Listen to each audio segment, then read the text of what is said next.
5 আগস্টের পর থেকেই দেশে অস্থিতিশীল পরিস্থিতি তৈরি করতে তৎপর স্বৈরাচার আওয়ামী লীগের পরম বন্ধু ভারতের বেশ কিছু মিডিয়া এবার বিএনপি মহাসচিব মির্জা ফখরুল ইসলাম আলমগীরকে নিয়ে নতুন খেলায় মেতেছে দেশটির কিছু গণমাধ্যম। এমনই অভিযোগ করেছে বাংলাদেশ জাতীয়তাবাদী দল বিএনপি।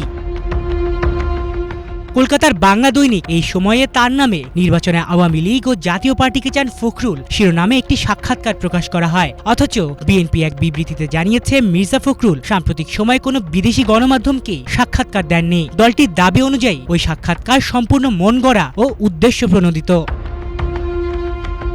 বিএনপির সহসদর দপ্তর সম্পাদক অ্যাডভোকেট তাইফুল ইসলাম টিপু স্বাক্ষরিত বিবৃতিতে বলা হয়, ওই সাক্ষাৎকারের মাধ্যমে মহাসচিব ও দলের ভাবমূর্তি ক্ষুণ্ণ করার চেষ্টা চলছে। মূলত বাংলাদেশের জনগণের মনে বিভ্রান্তি ছড়ানোই এর লক্ষ্য। এদিকে প্রেস ইনস্টিটিউট বাংলাদেশ পিআইবির fact check team Bangla fact Mirza ফখরুলকে ঘিরে সামাজিক মাধ্যমে প্রচারিত ভুয়া মন্তব্য নকল ফটো কার্ড শনাক্ত করেছে। যমুনা টিভি ও ডিবিসি নিউজের লোগো ব্যবহার করে এসব কার্ডে তাকে উদ্ধৃত করে মিথ্যা বক্তব্য ছড়ানো হচ্ছে। উদাহরণস্বরূপ যমুনা টিভির নামে বানানো একটি কার্ডে লেখা হয়েছে, ৭১-এর চেতনাকে বাঁচিয়ে রাখতে দরকার হলে আওয়ামী লীগের সঙ্গে জোট করব। আবার ডিবিসি নিউজের লোগো ব্যবহার করে আরেকটি কার্ডে প্রচার করা হয়, ভারতের সঙ্গে সমন্বয় করে জামায়াতকে ঠেকানোর সব প্রক্রিয়া সম্পন্ন।